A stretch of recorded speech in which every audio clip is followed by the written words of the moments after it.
You know what's happened? We've made some really strong relationships with a number of colleges, SUNY Purchase, Coppin State, and we've had some really much success in getting our kids into and through to graduation.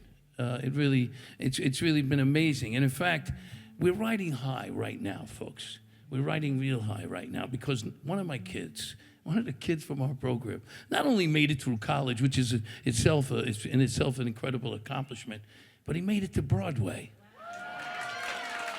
That's right, one of our kids, this is incredible, one of our kids made his Broadway debut as Abraham in Romeo and Juliet, ladies and gentlemen, yeah. Incredible. And he was nice enough to be here with us tonight and to say a couple of words. He's a terrific guy and a wonderful actor. Ladies and gentlemen, let me introduce Mr. Daniel Bravo Hernández. Here he is, ladies and gentlemen. I'll give you that mic, Daniel. Welcome. Good to see you. It's good to be here. Nice to be here, huh? Good. You look great. So I understand you have a few words to say. Am I right? Yeah, that is correct. Okay, thank you very much. You ready, band? The band is here, too. Let's say hi to the band. Hello, band. What do you say? Okay. All right, Daniel, it's all yours. Awesome. Well, what's up, y'all? I wrote this a bunch of times, and then I tried to memorize it, but funny enough, as an actor, I couldn't memorize a statement.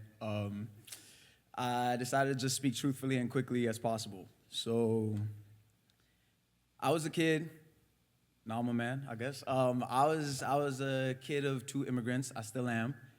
They had the immigrant mentality, which was all I really needed was a good job with good benefits, an apartment, and I'll be able to sustain my family.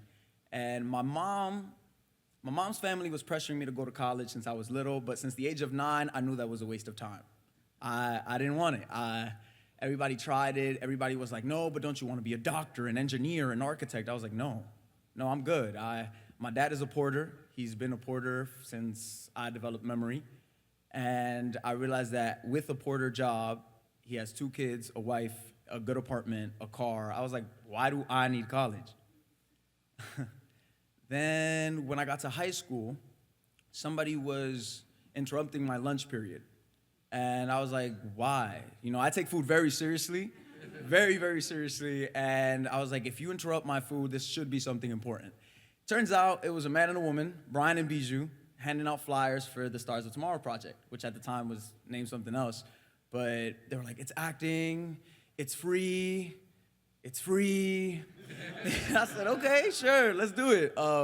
I went in, I did the orientation, it was cool. I didn't really take too much of a liking to it because at the same time, I got accepted to the varsity high school soccer team.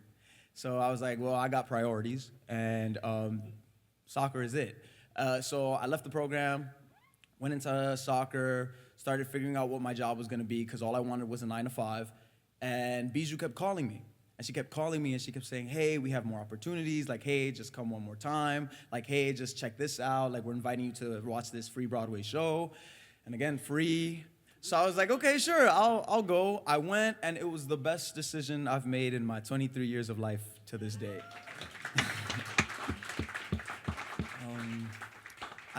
I needed a creative outlet, and I didn't realize that. And after being with the program, going to the summer semester, they took me to the University of South Carolina in Charleston.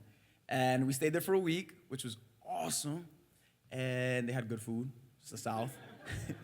Then they took me to Purchase for a week, and I realized, okay, college life seems kind of cool. And my world completely expanded. And I was like, maybe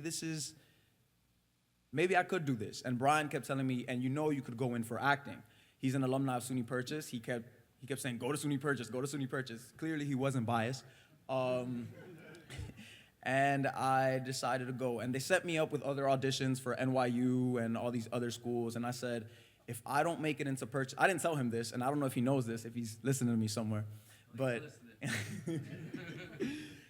I didn't go to any other audition. I said, if I don't make it to Purchase, I'm going to get a 9 to 5 as a porter, because that's what my dad is. And I went in. I auditioned.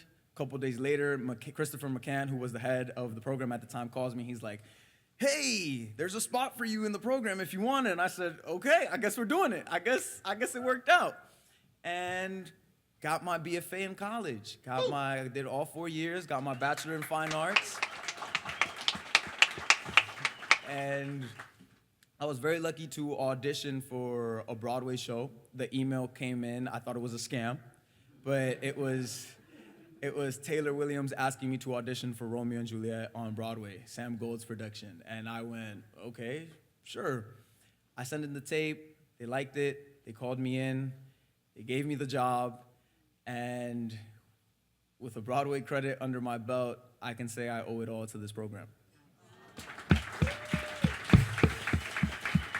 So, just truthfully, with that said, I just want to thank Tony Danza for believing in me, Bijou Lucello for making the impossible happen.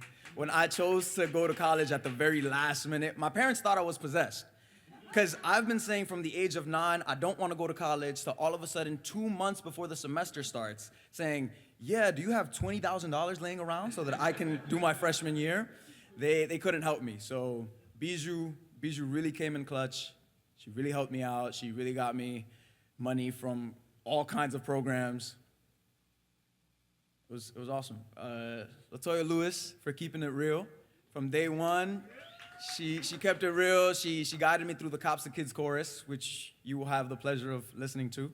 But I can't sing. I can't sing. For the love of me, I cannot sing.